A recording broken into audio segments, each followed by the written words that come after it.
Vamos ahora con Floresmilo Simbaña. Él es abogado, intelectual, es ex dirigente de la CONAIE y también fue dirigente de la comuna Tolachica del pueblo Quitucara. Adelante, por favor, Floresmilo.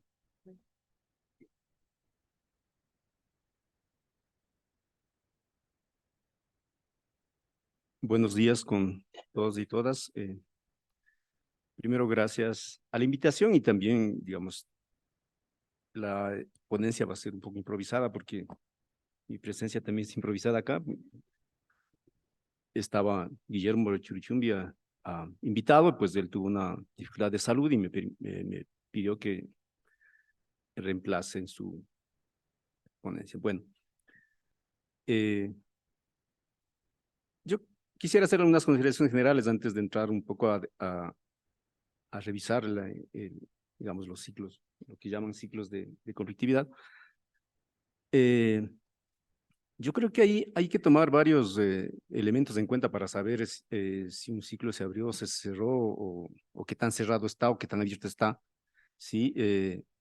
Un elemento es cuál es la composición social de esa conflictividad social. ¿Sí?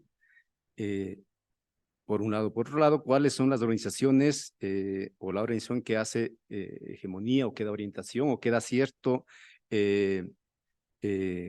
conducción a esas conflictividades sociales. El otro elemento que me parece fundamental es cuál es la relación que esas organizaciones, ese conflicto social con el Estado. ¿Sí? Me parece que esos son como los elementos que hay que tener en cuenta y ahí vamos a ver que es bastante complicado saber si realmente estamos hablando de ciclos distintos o una combinación a veces medio caótica de varios de ellos, ¿sí? Entonces, eso así como consideraciones más generales que podíamos anotar antes de... La primera cosa, aunque obviamente voy a centrarme en el movimiento indígena, pero lo que diría es que una de las primeras cosas y no lo digo con soberbia, que se comete cuando se analiza el movimiento indígena es confundir sociedad indígena o población indígena con movimiento indígena, ¿sí? Y son dos cosas totalmente distintas. Por lo tanto, el movimiento indígena no solo ha estado en movilizaciones permanentes, como anota Pablo, sino además que esa movilización permanente lo ha llevado bajo tensiones permanentes, tensiones internas bastante fuertes internas, ¿sí? Porque a diferencia de otras expresiones sociales, y sobre todo a diferencia de movimientos o de organizaciones políticas, sobre todo de corte de izquierda, el movimiento indígena se compone no con militantes permanentes, ¿sí? O sea, es decir, hay organizaciones que están cerca, a veces se alejan, hay sectores sociales que nunca estuvieron en el movimiento indígena, concretamente en la CONAI, y se acercaron a la CONAI, o que están completamente peleados con la dimensión nacional del movimiento indígena de la CONAIE, pero abajo, en lo local, funcionan como si fueran una sola organización, ¿sí? Entonces, y no se diga las corrientes que cada uno de estos sectores maneja, ¿sí? Entonces, repito, el movimiento indígena de la CONAIE, en concreto, se ha movido en una permanente tensión interna, conflicto interno, pero a diferencia de otros movimientos, no solo de aquí, de la historia del país mismo, sino de otros países de la región, sobre todo Colombia, Perú y Bolivia, es que el movimiento indígena ha tenido la suerte acá de constituir una organización nacional o una instancia nacional de conducción política. Lo que no pasa hasta ahora en Colombia, lo que no pasa en Perú sobre todo, ¿sí? Y en cierta manera, antes de los cocaleros, más que de los cocaleros, tampoco ocurría en Bolivia, ¿sí? Entonces, eso me parece que había que tener en cuenta cuando se analiza. En esta dimensión de cosas de composición social y tensiones internas digamos, de corrientes internas del movimiento indígena, yo me atrevería, no es la primera vez que lo hago, pero me atrevería a decir que hay un primer ciclo de las movilizaciones indígenas que podemos ubicarlo hasta el 2003 más o menos. ¿Por qué? Porque juntan unas características más o menos similares. Primero, aunque ya mencionaron en la primera parte de esta charla, lo extenso o la matriz de la movilización de los años 90, sobre todo, tiene que ver con la conflictividad o la movilización de los años 70, 80, es decir, la reforma, el problema agrario. ¿Sí?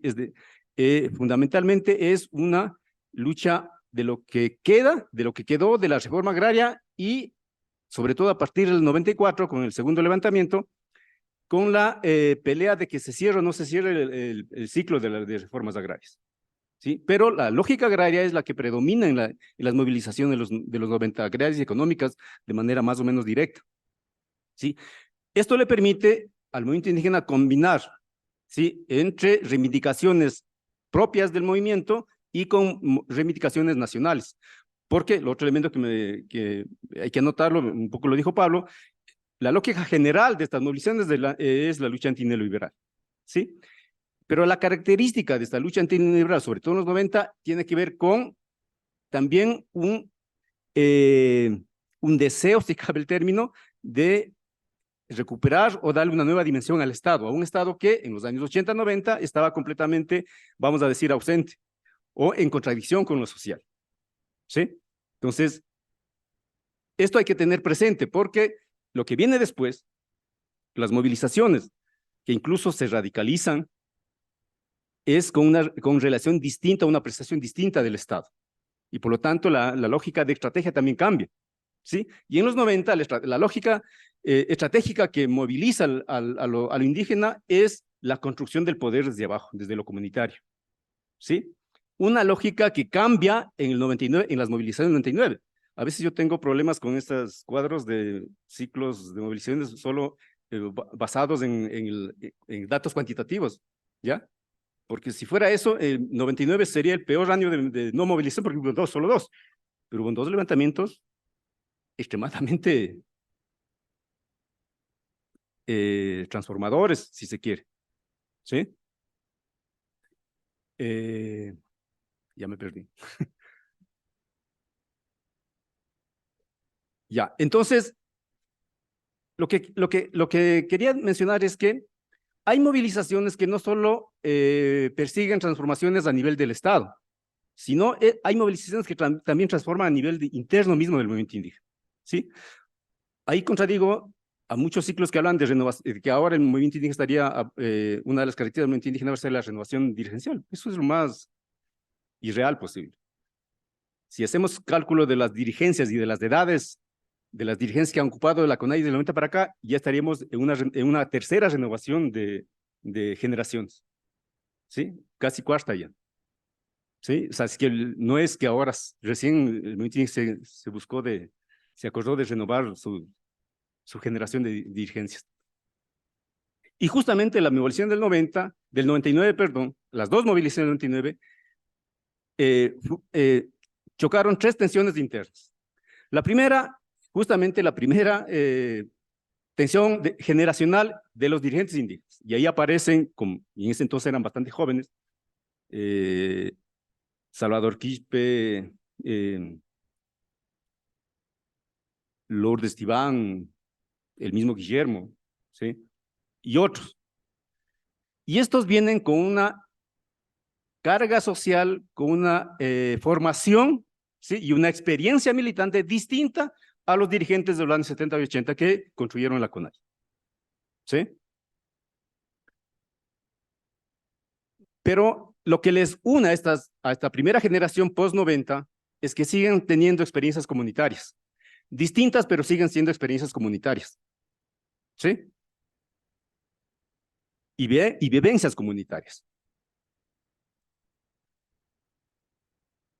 Y la otra tensión interna de la conflictividad del 99 es que el movimiento indígena llega a cambiar de estrategia. No abandona la perspectiva de construcción del poder de abajo, sino que da el salto para también tomar el poder, vía social o vía electoral. ¿Sí? Bueno, nos falta tiempo de contar la anécdota de ahí, pero bueno. Pero esas son, como digamos, las tensiones mucho más fuertes que hicieron. Y en este periodo podemos anotar un miniciclo interno, es que entre el año 99 se agotan, entre esta conflictividad entre generaciones de la conducción del movimiento indígena, se crea un intermedio que va a durar bastante tiempo, casi 10 años, es que el movimiento se crea una instancia interna, que su nombre nos lleva a equivocaciones, es la Escuela Dolores Cacuango, la Escuela de Líderes Mujeres, de Líderes Mujeres Dolores Cacuango. Y esta Escuela de Dolores Cacuango no solo funcionó como instancia de formación, sino como espacio de conducción política, la que sostuvo el movimiento y dio conducción al movimiento desde el 2000 más o menos, 2002 más o menos, hasta el 2006, fue desde la escuela, mujeres. ¿Sí? Y además, bueno, por el tiempo acelero, cerrando este ciclo ahí, el otro ciclo, aunque más o menos se mantiene, no es que haya una ruptura fundamental, pero la composición social y la orientación política de las movilizaciones que vienen después son totalmente distintas.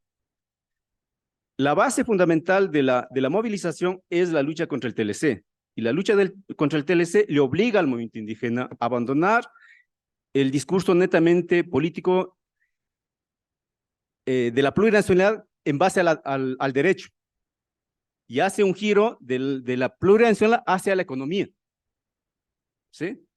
E incluso a revisar sus parámetros de medición de lo cultural, de la identidad cultural, porque pone a la comuna en el centro, ¿sí? Y es por eso que en este ciclo, aunque hay algunos análisis que he visto cuando hablan del summa causa, le ponen nombre y apellido, incluso fecha de cuando nace por unas 2 publicaciones de un autor por ahí. Pero el debate del summa causa surge en medio de este ciclo, ¿sí?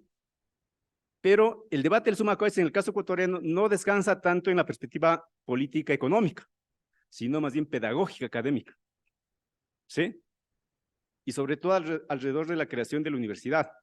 Si ustedes revisan el libro verde, que así se lo conoce con el que se funda la universidad, ahí está cómo se entiende el summa causa, desde las primeras perspectivas. Entonces, y algunos incluso se atreven a decir que el summa causa vino traído por otros elementos en la constituyente, pues son fantasías de académicos. Entonces, hay otro elemento que aquí se crea y los volví a escuchar ahora, de que más o menos se creó un problema que de Pachacuti estábamos expulsando a todos los nombres no indígenas. Eso es una falacia política. Es decir, Pachacuti en esa época la dirigencia de Pachacuti estaba constituida por 9 miembros. De los 9 miembros, 6 eran no indígenas.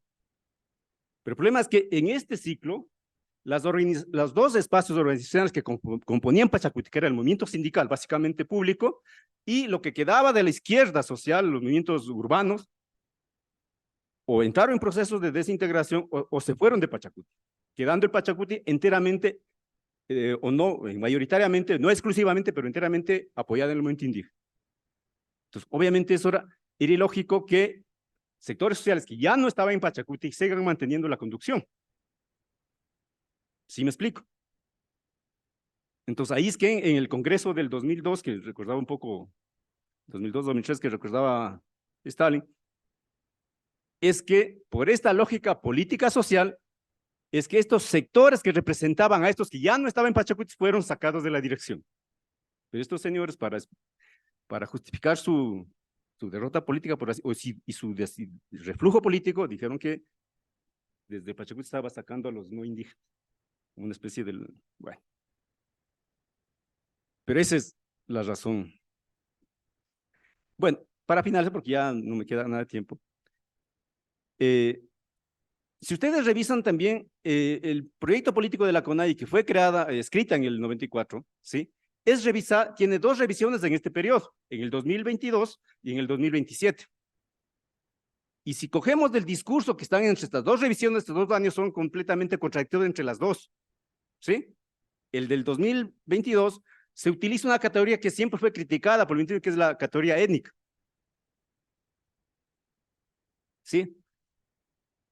En la revisión del 2007 es nuevamente sacada el concepto étnico como categoría de análisis del movimiento indígena y vuelve a ser mucho más utilizado y transformado el concepto de lo comunitario. porque a partir de este conflicto de la lucha contra el TLC, que tiene implicaciones bastante grandes, ¿sí?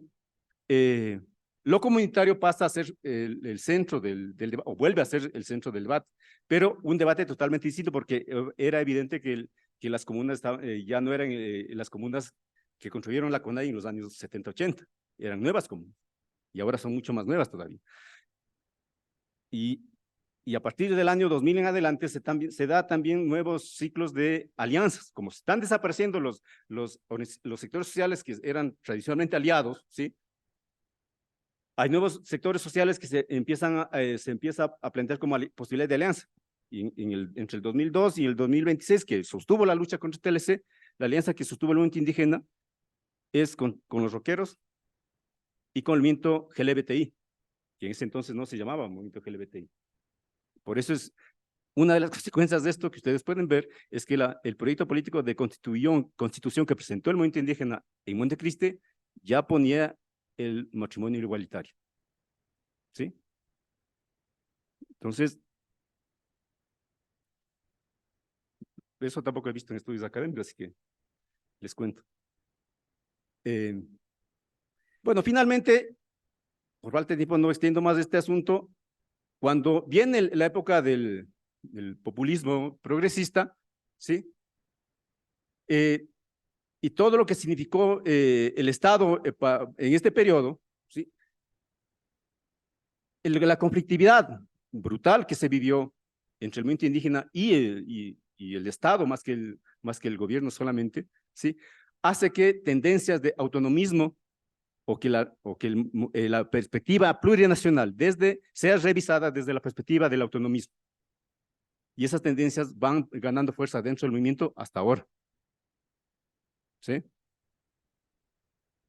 Y ahora sí, para cerrar, la tercera o cuarta renovación social que tenemos ahora es que los dirigentes que ahora conforman el movimiento indígena están bastante alejados, en algunos casos incluso en rupturas con lo comunitario, porque socialmente vienen de otros sectores y hasta territorialmente vienen de otros lados. Sí, y esto no es ni malo ni bueno, solo estoy describiendo que vienen de otro lado. Sí, por lo tanto, lo que en este momento, más que una crisis dentro del movimiento indígena, lo que hay es una tensión, estas tensiones permanentes están llevadas al extremo porque hay una renovación o una transformación más que renovación, un proceso que no ha terminado y que no tiene vistos de terminar, un proceso de transición social que compone el movimiento indígena. Y por lo tanto, la conflictividad que maneja en este momento tiene esta impronta que es necesario tomar en cuenta cuando se analiza. Muchas gracias.